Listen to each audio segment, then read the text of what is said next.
l'école du jeu, en partenariat avec la boutique L'Imaginaire. Au-delà de vos attentes.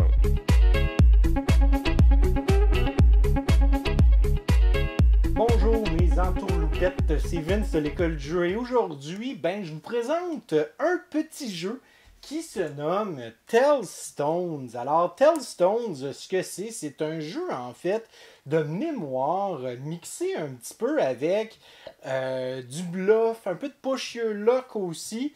Ça a été produit en fait par Riot Tabletop, qui est en fait la compagnie derrière League of Legends, qui nous ont aussi offert Mech vs Minions il y a de cela quelques années. Alors comme vous pouvez voir, c'est vraiment l'antithèse de Mech vs Minions, étant donné que Mech vs Minions c'était une boîte énorme, là, je la regarde présentement, et ça n'a rien à voir avec cette petite boîte compacte en métal. Dans le fond, grosso modo, c'est juste un jeu, c'est ça, de mémoire. Où est-ce qu'on va, en fait, c'est vraiment juste un jeu de duel qui peut être joué jusqu'à 4 joueurs. Mais bref, grosso modo, je vais vous montrer de quoi ça a l'air, puis qu'est-ce qu'il y a dans cette belle petite boîte-là. Et finalement, on va se revoir tantôt avec la critique finale. Voici donc le matériel complet de Tellstone, excluant le livre des règles qui est juste ici. Donc la mise en place est très simple, on va placer le tapis de jeu entre les deux joueurs, on va donner à chacun des deux joueurs une bille qu'il ou elle placera tout près pour compter ainsi le nombre de points que ce joueur pourra faire. Et donc le but étant d'obtenir 3 points de victoire avant son adversaire.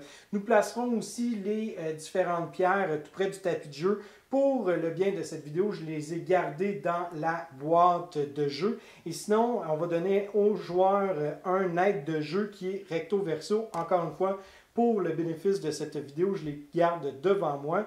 Et la dernière chose à placer, c'est une pierre au hasard en plein milieu du tapis de jeu. Et on est fin prêt à commencer la partie. Tellstone est un jeu de mémoire mixé avec un peu de push your luck où on va devoir essayer de déduire aussi quelle information notre adversaire connaît ou ne connaît pas, puisque ça va déterminer aussi les actions que l'on va faire, mais aussi le potentiel de points que l'on peut scorer.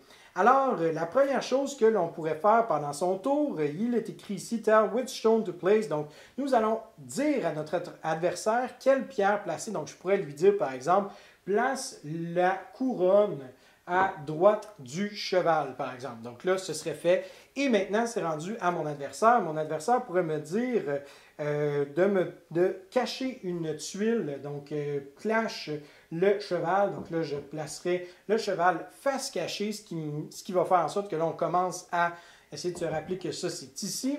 Et finalement, c'est rendu mon tour, je pourrais lui dire « Échange 2 pièces, 2 pierres de place ». Donc, on pourrait échanger ces 2 pierres-là.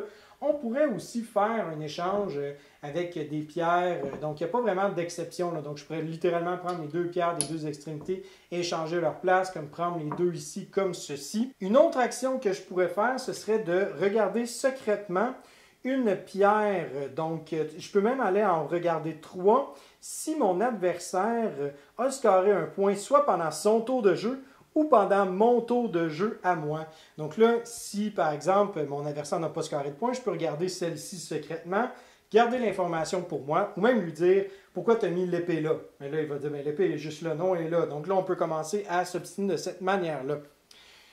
Une autre action que l'on peut faire, ce serait en fait de défier l'adversaire pour un point. Alors, le défi, c'est très simple, c'est de dire à l'adversaire de nommer une pierre qui est face cachée. Donc, par exemple, je pourrais dire « Je te défie, adversaire, de me dire quelle est cette pierre. » Et l'adversaire pourrait dire « Ben, c'est le marteau. » Et donc, il va révéler la pierre. Si le joueur a raison, ce qui est le cas, l'adversaire va scorer un point. Et donc là, pendant mon prochain tour de jeu, je pourrais regarder jusqu'à 3 pierres qui sont face cachée. Ou sinon, s'il avait tort, s'il avait dit par exemple c'est l'épée, eh bien ce serait maintenant moi qui aurais fait un point et pendant son tour, maintenant il aurait pu faire l'action pique, c'est-à-dire regarder secrètement jusqu'à 3 pierres face cachée. Il me reste maintenant la dernière action qui est le boast, qui est un genre de principe de vantardise. C'est-à-dire que si un joueur décide de faire cette action-là, c'est qu'il est en train de dire à l'autre joueur, ben moi je suis capable de connaître tous les symboles cachés et de les nommer dans l'ordre correspondant. Alors, à ce moment-là, l'adversaire, donc si c'est mon adversaire qui dit boast, ben je connais tous les symboles. À ce moment-là, moi, j'ai trois options. La première, ce serait de lui dire, je te crois, tu peux faire un point. Donc voilà, la personne peut faire un point. La deuxième chose, ce serait de lui dire, je ne te crois pas, prouve-le. Alors à ce moment-là, mon adversaire va devoir en fait me nommer toutes les différentes pierres dans n'importe quel ordre. Donc, je vais lui dire, c'est quoi cette pierre-là? Il va devoir me dire, c'est l'épée. Ah, parfait. Ensuite de ça, c'est quoi celle-là? C'est la couronne. Ah, parfait, il a raison. Ici, c'est le cheval. Ah, il a raison. Et finalement, ici, c'est l'autre tuile que je ne me souviens pas. Et là, évidemment, ça, c'est pas une bonne réponse. Et donc, là, malheureusement, il n'aurait pas réussi le boast. Et dans le cas qu'un joueur ne réussit pas à faire cette action-là, donc n'est pas capable de pouvoir pleinement satisfaire cette condition-là, à ce moment-là, le joueur perd automatiquement la partie. Ou encore, la troisième option que l'autre joueur pourrait faire, ce serait « je m'en fiche, je les connais aussi ». Donc, à ce moment-là, on change la vapeur, c'est-à-dire que maintenant, c'est moi qui devrait nommer ces différentes pierres-là selon quelle qui va pointer. À ce moment-là, le joueur ici va pouvoir faire soit me dire « je te crois », gagne un point, ou me dire « je ne te crois pas, il faut que tu le prouves ». Donc, c'est de cette manière-là que l'on va gagner la partie principalement. C'est soit en plaçant l'adversaire dans une position un peu mauvaise, c'est-à-dire en ayant cette situation-là et que l'autre adversaire n'a pas le choix de dire « ben oui, je vais faire un point », ou encore de placer l'adversaire dans la position où est-ce qu'il ne les sait pas tout à fait. Donc, est-ce qu'on veut le faire immédiatement? Est-ce qu'on veut cacher plus de tuiles? Est-ce qu'on veut faire des échanges pour s'assurer que tout puisse bien se passer? Seule la partie nous le dira. Et donc, comme j'ai dit, le but étant d'accumuler 3 points. Donc, la première manière, ce serait de me faire défier et que je révèle correctement une pierre, pardon. Et si je réussis correctement, je fais un point. Si je ne réussis pas correctement, si j'échoue, alors à ce moment-là, l'adversaire fait un point. L'autre manière, ce serait de faire un boast et que je réussisse le boast, c'est-à-dire nommer toutes les différentes pierres face cachée. À ce moment-là, je gagne automatiquement la partie. Si je ne réussis pas à le faire, à ce moment-là, mon adversaire a gagné la partie. Et le boast peut se faire, dans le fond, renverser, c'est-à-dire que l'autre joueur pourrait décider de le faire aussi. Donc, c'est ce qui fait pas mal le tour des règles de Tellstone.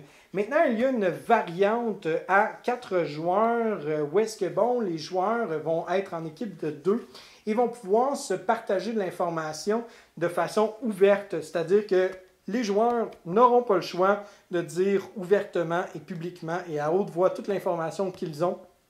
Et sinon, on pourrait décider aussi qu'un adversaire, on pourrait décider aussi lorsque c'est le temps de regarder à des pierres, on pourrait nommer notre coéquipier pour que lui puisse regarder entre 1 à 3 pierres, jusqu'à 3 pierres évidemment, si l'équipe adverse a fait un point précédemment. Et finalement, une dernière petite chose que le jeu nous partage, ce sont les règles non écrites, c'est-à-dire que Tellstone, évidemment, ça peut sembler être un jeu ça peut être un jeu de mémoire bien anodin, mais le jeu nous encourage grandement à essayer d'attirer l'attention de l'adversaire d'une manière XY ou d'essayer de changer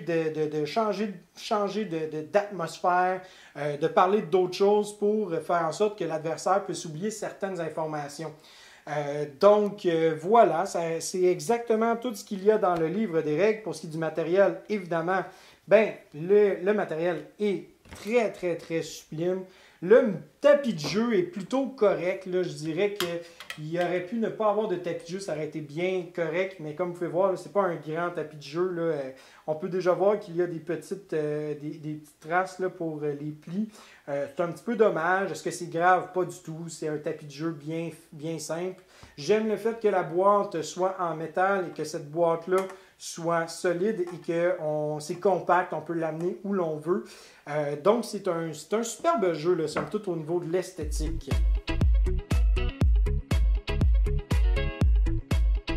C'est un peu difficile pour moi d'arriver avec une opinion tranchée sur Tellstones parce que je le sais qu'à la base, c'est juste un jeu de mémoire. Si on retire tout l'élément de table talk, de discussion avec l'adversaire, parce qu'il y a une section en fait dans le jeu, dans le rulebook, dans le livre des règles, qui nous dit vous devez faire en sorte de détourner l'attention de l'adversaire en discutant différentes choses, en prétendant certaines informations que vous connaissez alors que vous ne les connaissez peut-être pas. C'est une espèce aussi de push your luck, puis de ça. Oui, tout à fait, mais il faut se prêter au jeu. Et c'est là, je pense, que Tellstones va avoir un peu de difficulté à faire la différence entre si on l'aime ou si on ne l'aime pas. Puisqu'il faut vraiment ajouter cet élément-là de prétention, de menterie, pour que vraiment Tellstones sorte du lot en tant que tel. Et surtout, ben c'est ça, comme je dis, ça reste un jeu de mémoire. Je pense par contre que le jeu de mémoire est quand même très intéressant, puisque contrairement habituellement à des jeux de mémoire habituels où est-ce qu'on doit faire des paires avec des choses, là, que ce soit deux cartes qui se ressemblent ou qu'on regarde un background. Là, je pense présentement à un jeu qui s'appelle Mémoire où est-ce qu'il faut faire concorder soit des animaux ou soit le background de chaque carte. Ben, dans Tellstones, c'est vraiment un duel. Donc là, cet élément-là devient intéressant. Ceci étant dit, encore une fois, si on se résume à juste le jeu de mémoire, ben oui, ça va être un petit peu plate comme expérience de jeu. Mais moi, pour ma part, j'aime beaucoup ça quand même. J'aime le fait que, il nous encourage vraiment à avoir cette espèce d'affrontement-là, table talk, etc. Moi, ça m'a beaucoup plu, mais malheureusement, je le sais que ça ne plaira pas à beaucoup de joueurs. Je pense que ça peut être un très bon jeu pour des enfants, pour jouer en famille, puis tout ça, ça peut être super intéressant. Ceci étant dit, ça dit jusqu'à 4 joueurs. Sincèrement, j'aurais beaucoup de difficultés à le recommander à 4 joueurs, simplement parce que ça a vraiment été fait dans l'optique de se jouer à 2 joueurs. Puis là, on ajoute une espèce de partnership, de partenariat entre deux joueurs. Puis là, c'est un 2 contre 2. Je trouve que ça a l'air un petit peu fiddly à la limite. Ça n'a pas de l'air très concret. Puis ça semble être juste présenté pour un peu avoir plus de flexibilité au niveau du compte de joueurs autour de la table. Ils disent âge 14 ans et plus, je pense pas que ça peut vraiment. Je pense que ça peut jouer vraiment à partir de 8 ans là, facilement. Là. C'est pas un jeu qui est difficile à comprendre.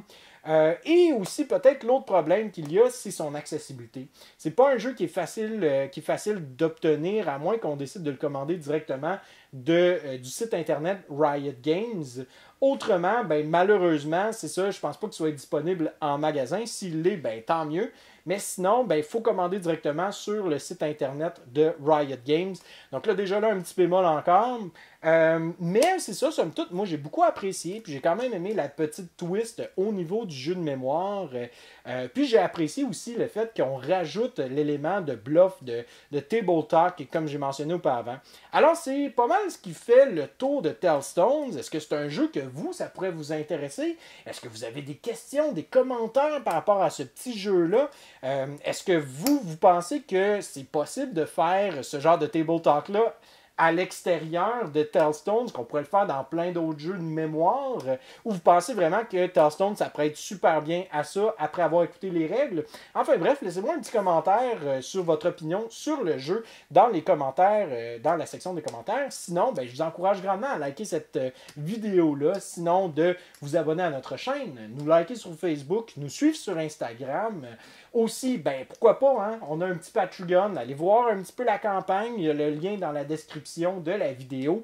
Puis ça vous tente de nous donner, tant mieux. Sinon, tant mieux aussi. Merci de nous écouter. Puis merci de nous encourager. Que ce soit financièrement avec le Patreon ou juste en nous écoutant. On apprécie énormément. Alors sur ce, mon nom est Vincent et je vous souhaite à vous et vos amis un bon jouage.